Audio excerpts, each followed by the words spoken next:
Morning children. व्याकरण की श्रृंखला में आज मैं आपको पदबंध पढ़ाने जा रही हूँ और मेरा ये पूरा प्रयास है कि आपको पदबंध मैं बहुत ही आसान तरीके से समझा पाऊँ। पदबंध किसे कहते हैं? जब एक से अधिक पद मिलकर व्याकरण पर आधारित इकाई का निर्माण करते हैं तब उस बंधी हुई इकाई को पदबंध कहते हैं। जैसे देवकी नंदन कृष्ण ने गोपियों का मन मोह लिया। चिल्ड्रन, अब मैं आपको ये बताना चाह रही हूँ कि वाक्य, वाक्यांश और पदबंध में क्या अंतर है। वाक्य कहते हैं सार्थक पद समूह को वाक्य कहते हैं। सार्थक मतलब जो मीनिंग देते हैं शब्द, उनको वाक्य कहते हैं। वाक्यांश किसे कहते हैं? सार्थक पद समूह तो होते हैं पर पूरा अर्थ नहीं देते। पदबंध किसे कहते हैं? इसका एक मुख्य पद होता है जिसे हम शीर्ष पद कहते हैं और बाकी उस पर आश्रित होते हैं। चिल्ड्रन, पदबंध को समझने के लिए आपको सबसे पहले ये समझना चाहिए कि पदबंध हम कैसे बनाते हैं। पदबंध बनाने से पहले हमें ये समझना होगा कि शब्द किसे कहते हैं। वर्णों के सार्थक समूह को शब्द कहते हैं। उदाहरण के लिए पुस्तक, पंखा, महल, ये तीनों सार्थक शब्द हैं। महल है तो सार्थक है। अगर हम लम ह म बोलेंगे तो उसका कोई मतलब नहीं है, यानी मीनिंगफुल वर्ड्स जो होने चाहिए। अब पद किसे कहते हैं? जब इन शब्दों के साथ व्याकरण के नियम जुड़ जाते हैं तो वह स्वतंत्र ना होकर पद बन जाते हैं। जैसे अगर मैं महलों भी कर दूंगी तो वो पद हो जाएगा, और अगर मैं पुस्तक मेज पर है तो भी पद हो जाएगा। यानी एक भी नियम जुड़ गया शब्द के साथ तो वो पद हो जाएगा। और पदबंध क्या होता है? एक से अधिक पदों का इससे बने हुए वाक्यांश जो एक ही पद का कार्य करते हैं पदबंध कहलाते हैं। यहाँ पर एक उदाहरण देखते हैं। यह नीली पुस्तक मेज पर है, ये पदबंध हो गया। चिल्ड्रन, अब हम आते हैं कि पदबंध में हमें ध्यान क्या देना चाहिए। आवश्यक ध्यान देने योग्य बातें हैं। पदबंध वाक्य का एक अंश होता है, वाक्य का एक हिस्सा होता है। पदबंध में एक से कई अधिक वाक्यों को मिलाकर संपूर्ण वाक्य बनता है। पदबंध में पद आपस में जुड़कर एक ही इकाई का कार्य करते हैं, यानी एक वाक्य को बनाते हैं। पदबंध में एक मेन शब्द होता है, बाकी उस पर आश्रित शब्द होते हैं। अब उदाहरण द्वारा मैं इसे और समझा देती हूँ। बाग में सुंदर फूल खिला है, इसमें गुलाब शीर्ष पद है, बाकी उस पर आश्रित पद है। छोटी बच्ची पुस्तक पढ़ती है, इसमें छोटी बच्ची जो है मेन शब्द है और बाकी उस पर आश्रित शब्द है। चिल्ड्रन, अब हम आते हैं कि पदबंध के कितने भेद हैं। पदबंध के मुख्यतः 5 भेद हैं चिल्ड्रन। पहला है संज्ञा पदबंध, दूसरा सर्वनाम पदबंध, तीसरा विशेषण पदबंध, चौथा क्रिया पदबंध, पांचवा क्रिया विशेषण पदबंध। अब हम इसको एक साथ देखते हैं। पहला हम देखते हैं कि संज्ञा पदबंध क्या होता है। संज्ञा पदबंध जो होता है चिल्ड्रन, जब वाक्य में कोई पद समूह संज्ञा का काम करता है तो उसे हम संज्ञा पदबंध कहते हैं। जैसे विद्या देने वाले शिक्षकों पर हमें श्रद्धा होनी चाहिए, इसमें शिक्षकों तक जो रेखांकित लाइन की जाती है अर्थात वो हमारा संज्ञा पदबंध है। एक और एग्जाम्पल देती हूँ। राम ने लंका के राजा रावण को मार गिराया। अब रेखांकित रेखा हम रावण तक लाएंगे। रावण जो इसका मेन शब्द है, मुख्य शब्द है, इसलिए ये रावण संज्ञा है, संज्ञा पदबंध हो गया। अब इसका एक और तरीका बताती हूँ कि इस संज्ञा पदबंध को हम कैसे पहचानेंगे, क्या क्या चीजें हम लगाकर अगर हमें डाउट आता है तो हम उसको पहचान सकते हैं। इसमें हम कौन और क्या शब्दों से प्रश्न बनाएंगे उस वाक्य को तो हमें समझ में आ जाएगा कि ये कौन सी श्रेणी के अंतर्गत आता है। जैसे कि संज्ञा का मैं एक बनाती हूँ। आज बाजार में सस्ते दामों में आम मिल रहे हैं। रेखांकित रेखा आम तक है, आम संज्ञा है। अब इसका प्रश्न हमें नहीं पता ये कौन सा पदबंध है, तो हम इसको एक प्रश्न द्वारा और समझ लेते हैं। सस्ते दामों में क्या मिल रहा है? उत्तर आएगा आम। आम यानी संज्ञा पदबंध है। तो इस तरह से हम इसको पहचान सकते हैं। दूसरा हम आते हैं सर्वनाम पदबंध। सर्वनाम पदबंध, जब वाक्य में कोई पद समूह सर्वनाम का काम करता है तो उसे सर्वनाम पदबंध कहते हैं। फॉर एग्जाम्पल, एक एग्जाम्पल देती हूँ, विरोध करने वाले लोगों में से कोई नहीं बोला। इसमें कोई जो है सर्वनाम है, इसलिए ये सर्वनाम पदबंध के अंतर्गत आता है। एक और उदाहरण देती हूँ, अमेरिका से आए मेहमानों में से कुछ संस्कृत जानते हैं।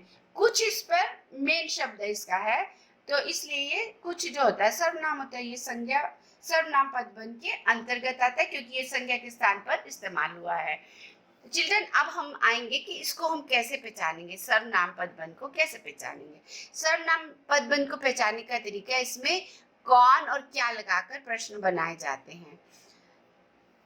जैसे कि इसमें हम देख लेते हैं कि घर में कौन आया है, घर में कुछ लोग आए हैं, तो कुछ शब्द लगाया। एक और उदाहरण देती हूँ, दूध में कुछ गिर गया है, प्रश्न बनाएंगे, दूध में क्या गिर गया है, कुछ। कुछ क्या है, सर्वनाम, तो सर्वनाम पदबंध हो गया। अब हम आते हैं तीसरे पदबंध पे, विशेषण पदबंध। चिल्ड्रन, विशेषण आपको नामों से ही एक्चुअली पता चल जाएगा, अगर आपको संज्ञा सर्वनाम ये सब आते हैं तो। विशेषण पदबंध किसे कहते हैं, जो पदबंध संज्ञा व सर्वनाम की विशेषता बताते हैं और विशेषण का कार्य करते हैं, उसे विशेषण पदबंध कहते हैं। इसका एक उदाहरण देती हूँ, बरगद और पीपल की घनी छांव से हमें बहुत सुख मिलता है। इसमें घनी छांव जो है मेन शब्द है, मेन शब्द घनी छांव है, इसलिए ये विशेषता बता रहा है पीपल के पेड़ की या बरगद के पेड़ की, तो ये विशेषण पदबंध के अंतर्गत आ जाएगा। इसका एक और उदाहरण बताती हूँ आपको कि इसमें है, श्रृंगार गीत गाती हुई गांव की लड़कियां पानी भरने जा रही हैं। श्रृंगार गीत गाती हुई, ये विशेषता है, कौन सा गीत गा रही है, श्रृंगार से भरा हुआ, तो इसलिए ये विशेषण पदबंध के अंतर्गत आता है। अब इसे हम कैसे पहचानेंगे चिल्ड्रन, इसको पहचानने का तरीका हम कैसे लगाकर सवाल बनाएंगे। जैसे एक एग्जांपल देती हूँ, इस दुनिया में ईमानदार लोग बहुत कम हैं। प्रश्न बनाएंगे, इस दुनिया में कैसे लोग बहुत कम हैं, ईमानदार, और ईमानदार क्या है, विशेषता है, इसलिए विशेषण पदबंध हो गया। तो आप अगर आपको प्रश्न नहीं समझ में आए कि ये रेखांकित रेखा कौन सा पदबंध है, पदबंध पहचानना हो, तो जो तरीके मैंने बताए हैं वैसे प्रश्न बनाइए, तो आपको तुरंत समझ में आएगा कि कौन सी श्रेणी के अंतर्गत ये आता है। अब चौथा पदबंध है क्रिया पदबंध। नाम से ही पता है, वह पदबंध जो अनेक क्रियापदों को मिलाकर बना और क्रिया का कार्य करते हो, वो क्रिया पदबंध कहलाते हैं। इसका एक उदाहरण देखिए, विद्यार्थी पढ़कर सो गए। इसमें सो गए जो है मेन शब्द है, इसीलिए ये क्रिया पदबंध के अंतर्गत आता है। एक और एग्जांपल देती हूँ, आजकल लड़के लड़कियां गाना सुनते सुनते पढ़ते हैं, तो इसमें सुनते सुनते पढ़ते हैं, ये हमारा हो गया क्रिया पदबंध। तो चिल्ड्रन, ये सब चीजें जो है क्रिया पदबंध के अंतर्गत आती हैं।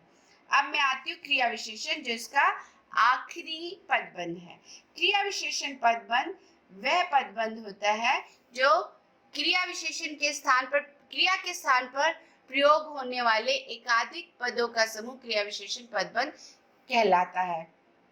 फिर से और आसान तरीके में बताती हूँ, वह पद समूह जो वाक्य में क्रिया विशेषण का कार्य करे, यानी क्रिया के साथ विशेषता भी बतलाए, वो उसे हम क्रिया विशेषण पदबंध कहते हैं।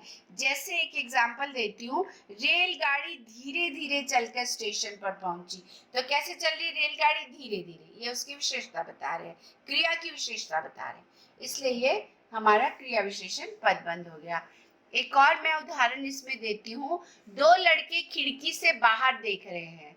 बाहर देख रहे हैं तो क्रिया है, बाहर साथ में जुड़ने से ये क्रिया विशेषण पदबंध हो गया। एक और मैं एग्जांपल देती हूँ, राधा तेज दौड़ते दौड़ते थक गई। इसमें दौड़ते दौड़ते क्या है, उसकी विशेषता है, तो ये क्रिया विशेषण पदबंध हो गया। अब इसको हम कैसे पहचानेंगे, इसमें क्रिया के साथ कहाँ, कैसे और कब लगा के प्रश्न बनाएंगे। एक एग्जांपल मैं देती हूँ, बच्चा बहुत दूर चलते चलते थक गया। प्रश्न बनाएंगे, बच्चा कितना चलते चलते थक गया, बहुत दूर। बहुत दूर क्या होगी, इसकी क्रिया विशेषण हो गया। इसकी विशेषता, क्रिया की विशेषता बता रहा है ये। चिल्ड्रन, मुझे पूरी उम्मीद है कि पदबंध आपको बहुत ही आसानी से समझ में आ गए हों। और पदबंध के जो प्रश्न आते हैं चिल्ड्रन, इसमें अधिकतर भेद पूछे जाते हैं, और जो एक रेखा खींच दी जाती है और वो रेखा कहाँ समाप्त होती है वो मायने रखता है शब्द ये बताने के लिए कि वो कौन सा पदबंध है। जैसे कि मैंने आपको बताया था कि आज बाजार में बहुत ही स्वादिष्ट मीठे सेब आ रहे हैं। इसमें सेब तक रेखांकित अगर खींची गई है लाइन तो वो हमारी हो जाएगी संज्ञा पदबंध। और अगर हम वही रेखा स्वादिष्ट मीठे तक आ जाएगी तो वो क्रिया विशेषण के अंतर्गत आ जाएगा। चिल्ड्रन, इसी तरह से अब हम अगर वो रेखा, जो बच्चा कल आया था वह पटना में रहता है, वह तक खींची गई है तो सर्वनाम पदबंध हो गई। और अगर हम विशेषण में आते हैं तो राधा बहुत नेक, ईमानदार और परिश्रमी तक अगर रेखा खींची गई है तो ये विशेषण पदबंध हो गया। तो चिल्ड्रन, प्रश्न ऐसे आते हैं कि रेखांकित लाइन जो खींच दी जाती है और उसमें हमें बताना होता है कि ये कौन सा पदबंध है। और कभी कभी हमें इसके पदबंध के भेदों भी पूछे जाते हैं, और कभी कभी हमें बहुत सारी वाक्य दिए जाते हैं, उसमें से हमें ये बताया जाता है कि इसमें से कौन कौन से पदबंध हैं, उन्हें चुनो।